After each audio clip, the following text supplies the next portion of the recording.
Perkenalkan, saya Galet Diapaat dari kelas A2 semester 5 dan saya mahasiswa aktif di Universitas Pembangunan Indonesia Manado, Fakultas Keperawatan.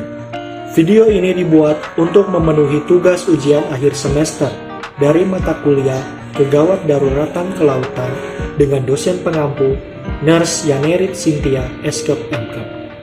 Di video ini, saya akan membahas tentang standar prosedur operasional penyelamatan pertama dari korban tenggelam.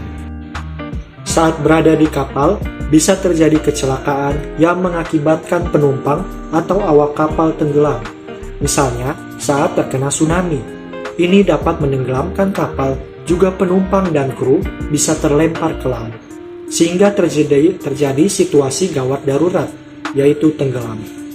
Sehingga korban yang tenggelam memerlukan pertolongan pertama segera untuk dilakukan dikarenakan tidak bisa bernapas karena air yang masuk pada saluran pernapasan yang mengakibatkan adanya kekurangan oksigen.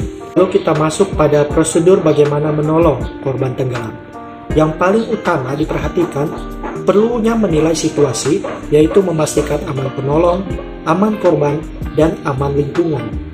Lakukan ini seaman mungkin. Jika tidak yakin dengan kemampuan sendiri, jangan dilakukan dan cari bantuan lain.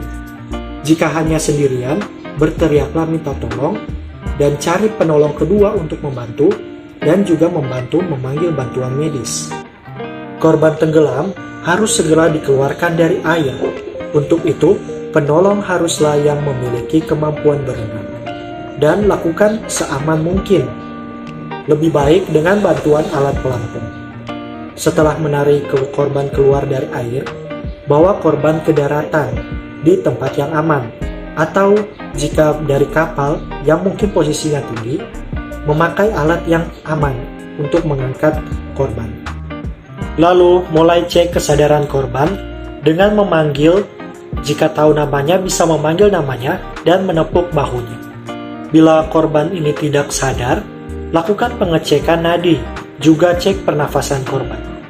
Jika tidak terasa adanya nadi dan juga tidak ada pernafasan, mulai lakukan tindakan RGP atau yang disebut resusitasi jantung paru, yaitu tindakan melakukan kompresi dada dengan posisi badan tegak lurus.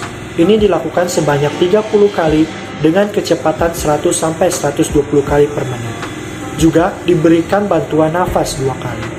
Tapi karena masa pandemi, pemberian bantuan napas ini dapat dilakukan menggunakan alat bagging dengan bantuan juga penolong kedua.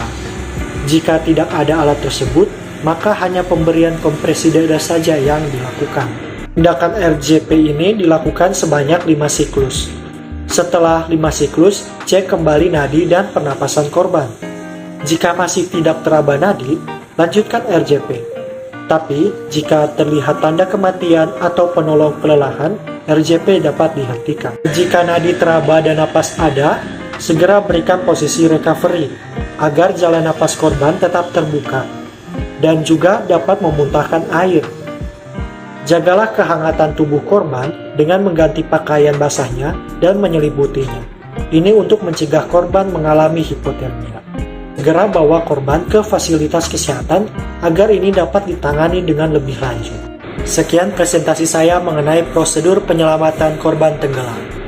Sebelum mengakhiri video ini, saya ingin merekomendasikan kepada kalian untuk menuntut ilmu dengan bergabung di Universitas Pembangunan Indonesia Manado atau sering disebut UNPI, khususnya pada Fakultas Keperawatan.